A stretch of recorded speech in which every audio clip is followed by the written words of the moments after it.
Hello बच्चों, chemical equilibrium.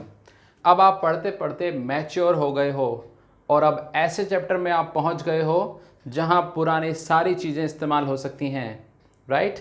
तो आज हम इस समय पर ये डिस्कशन करने वाले हैं कि केमिकल इक्विलिब्रियम जैसा चैप्टर हमें कितनी आसानी से समझ में आ सकता है, हम इसमें कितने एक्सपर्ट बन सकते हैं और एक स्टूडेंट की नज़र से उसे इस चैप्टर को पढ़ने के लिए क्या हथियार अपने पास होने चाहिए। बच्चों, जब बच्चा केमिकल इक्विलिब्रियम में पहुंचता है उसे मोल कॉन्सेप्ट, गैसेस स्टेट, ये जो समस्याएं हैं ये इस चैप्टर में एक्सपर्ट बनने नहीं देती हैं।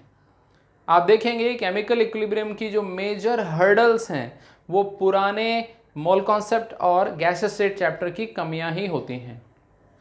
केमिकल इक्विलिब्रियम पढ़ने के लिए एक नज़रिया भी बहुत अच्छा चाहिए, क्योंकि अब आपको एक मैच्योर माइंड के साथ केमिकल रिएक्शंस को देखना होगा, उसकी बैलेंसिंग, उसके अमाउंट से भी आगे बढ़कर आपको रिएक्शन में होने वाले दांव पेच को समझना होगा।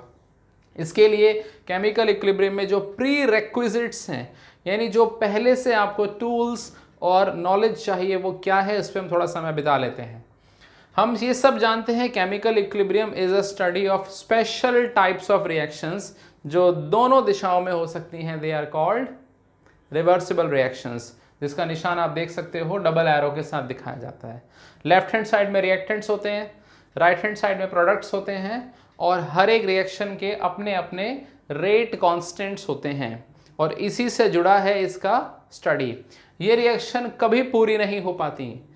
पूरी होने का मतलब क्या है, यानी रिएक्टेंट्स कभी पूरे खत्म नहीं होते, लिमिटिंग रिएजेंट भी बच जाता है और प्रोडक्ट्स भी पूरे नहीं बन पाते। यानी या तो आप प्रोडक्ट से शुरू करो तो कुछ प्रोडक्ट फिर भी बच जाएगा, रिएक्टेंट से शुरू करो तो कुछ रिएक्टेंट फिर भी बच जाता है, राइट। अब स्टूडेंट को इसको समझने के लिए कौन कौन से आइडियाज़ की ज़रूरत पड़ सकती है। मुझे लगता है फिजिक्स में मौजूद दो इम्पॉर्टेंट आइडियाज़ हैं जो हमारी केमिकल इक्विलिब्रियम की पढ़ाई को बहुत ईजी बना सकते हैं। आइए देख लेते हैं। इस टेबल पे मैं थोड़ी देर में अभी आऊँगा। आप ये मान लीजिए आपने रिएक्टेंट्स बीकर में रख दिए, कंटेनर क्लोज कर दिया, फिर वो अपनी गतिविधि शुरू करने लगे और उनसे धीरे धीरे प्रोडक्ट्स बनने लगे और एक समय आया जब कुछ भी चेंज होना बंद हो गया। When all the observable properties become constant, pressure, volume, temperature, moles, density, viscosity, surface tension, energy, anything you can name in the science, सब कुछ रुक गया है। मॉलिक्यूल चल रहे हैं, उनकी टक्करें हो रही हैं, वो नहीं, मैक्रो लेवल पर सब कुछ रुक गया है। तब आप कहते हैं जी इक्विलिब्रियम आ गया, राइट। अब जरा देखिए फिजिक्स में इसको समझने का एनालॉजी, आप इससे क्वेश्चन भले ही नहीं कर पाओगे लेकिन आप इससे इसकी जो गहराई है, इसकी जो बेसिक सेंस है वो ले सकते हो। मान लीजिए ये वैली है, यानी ये पहाड़ के अंदर कोई घाटी है, राइट। इस तरह का चित्र हमने बनाया है। यहां पर होना ये रिएक्टेंट है, यहां पर होना ये प्रोडक्ट के बराबर है। अब आप ध्यान से देखिए, अगर आप किसी गेंद को नीचे गिराएंगे तो लुढ़क कर वो ऑसिलेट करेगी, फाइनली यहीं सेटल होगी। यानी सिर्फ रिएक्टेंट हो तो भी फाइनली वो यहां पहुंचेगी और अगर गेंद को आप यहां से नीचे गिराएं तो वो इधर अपनी गतिविधि करके अपना फाइनल एनर्जी लूज करके यहां सेटल डाउन हो जाएगी। यानी केवल रिएक्टेंट ये भी अच्छी सिचुएशन नहीं, केवल प्रोडक्ट ये भी अच्छी सिचुएशन नहीं। तो इन दोनों में एक फितरत है, बॉल को इधर से भी नीचे गिरना है और इधर से भी नीचे गिरना है। इस फितरत को थर्मोडायनामिक्स में गिब्स एनर्जी की स्पॉन्टेनिटी कहते हैं और यही चीज़ यहाँ नज़र आ रही है। देखो बच्चों, अगर हम कहें यहाँ पोटेंशियल एनर्जी एकदम मिनिमम है तो पोटेंशियल एनर्जी घटते घटते घटते घटते मिनिमम तक पहुँच गई। यहाँ भी पोटेंशियल एनर्जी घटते घटते घटते घटते मिनिमम तक पहुँच गई। यानी ये इक्विलिब्रियम तक कब आया, जब इसकी पोटेंशियल एनर्जी मिनिमम हो गई। केमिकल रिएक्शंस की पोटेंशियल एनर्जी होती है गिब्स फ्री एनर्जी और आप ये पढ़ोगे कि गिब्स फ्री एनर्जी जब मिनिमम हो जाएगी यानी उसमें और चेंज आना बंद हो जाएगा। यानी जब जब रिएक्शन हो रही होगी तब तब डेल्टा जी नेगेटिव होगा, यानी जी घट रहा होगा और यहाँ पर जी का घटना एकदम रुक जाएगा, यानी change in Gibbs energy zero.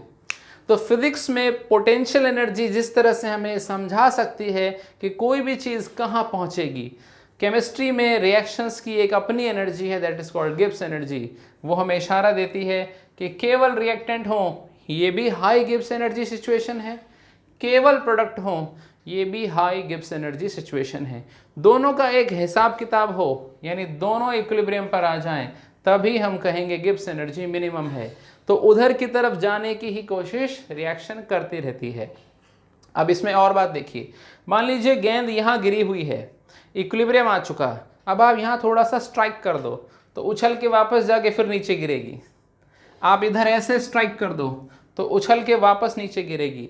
यानी इक्विलिब्रियम को आप बार बार डिस्टर्ब करने की कोशिश करो, वो फिर लौट कर आएगा। इक्विलिब्रियम बड़ा ढीठ है। यही है ली चैटेलियर और ला शातिलिए प्रिंसिपल, जिसको आप इसमें डिटेल में पढ़ने वाले हो कि इक्विलिब्रियम इतना लचीला, इतना फ्लेक्सिबल, इतना ढीठ है, जिद्दी है कि वो आके ही रहेगा। तो पोटेंशियल एनर्जी का फीलिंग आप केमिकल रिएक्शन में गिब्स एनर्जी से ले सकते हो।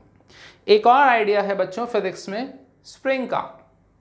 स्प्रिंग की जो ओरिजिनल सिचुएशन होती है, जिसमें स्प्रिंग पूरे आराम में होता है, इसे कहते हैं नेचुरल लेंथ। अगर स्प्रिंग को खींच दिया जाए तो भी ये लौट कर वापस आएगा, स्प्रिंग को कंप्रेस कर दिया जाए तो भी ये लौट कर वापस अपनी प्राकृतिक नेचुरल लेंथ में जाएगा। तो ऐसा मान लीजिए खींचा हुआ स्प्रिंग ये रिएक्टेंट है, दबा हुआ स्प्रिंग ये प्रोडक्ट है।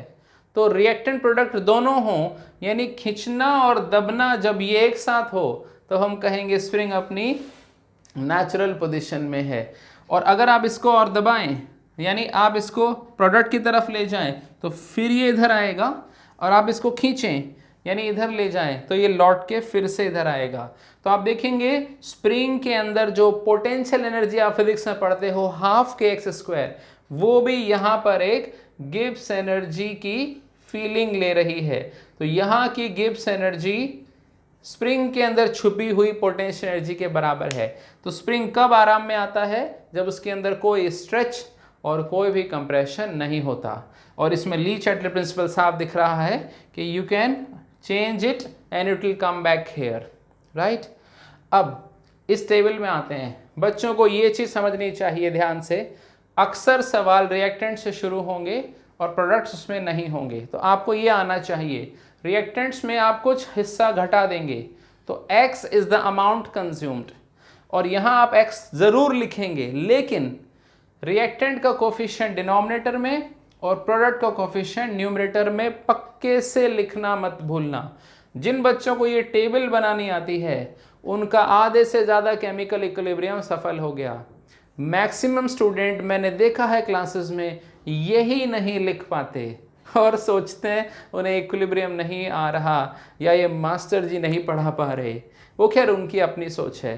तो प्लीज़ अपनी पुरानी गलतियों को इक्विलिब्रियम चैप्टर में मत लाइए, नहीं तो ये और टफ लगेगा।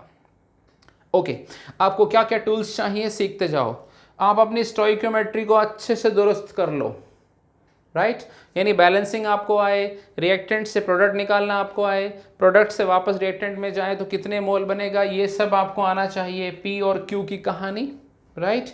थर्मोडायनामिक्स, इसके अंदर एंथैल्पी, एंट्रोपी, गिब्स एनर्जी की बातें हैं। तो थोड़ा सा थर्मोडायनामिक्स के कैलकुलेशंस को आप डील कीजिएगा, खासतौर से गिब्स एनर्जी और इक्विलिब्रियम कांस्टेंट के सवाल जो आएंगे। Molar mass of the mixture, क्योंकि जनाब रिएक्टेंट्स प्रोडक्ट्स दोनों ही हैं तो मिक्सचर है, तो उस मिक्सचर का एक मोल्स होगा, उसका एक मास होगा, तो उसका एवरेज मोलर मास भी होगा। तो ये भी आपको अच्छे से आना चाहिए, अपनी प्रैक्टिस कर लेना। डाल्टन्स लॉ, गैसियस रिएक्शंस में आपको अच्छे से आना चाहिए पार्शियल प्रेशर निकालना, जिससे आप हर गैस का प्रेशर निकाल के केपी में रख सको। मैं तो कहूँगा साथ साथ में आप कॉन्सेंट्रेशन टर्म भी सीख लो, क्योंकि ये मोल भी हो सकता है, ये मोलैरिटी भी हो सकता है। And then you have to use PV and RT. KP के सवाल हैं, केसी के सवाल हैं, उनमें रिलेशन भी आपको आना चाहिए। तो you should know these basics and these are very good ideas. इसमें एक लास्ट पॉइंट मैं शेयर करूँगा बच्चों, कभी कभी आपको एक्स लिखने को नहीं मिलेगा, आपको डिग्री ऑफ डिसोसिएशन मिलेगी, तो आप x की जगह a अल्फा लिख सकते हो। तो आप जब भी x को ये अल्फा रख देंगे, आपका पूरा जो डेटा है वो डिग्री ऑफ डिसोसिएशन में दिखाई देगा। So in these with these ideas you proceed your learning of chemical equilibrium.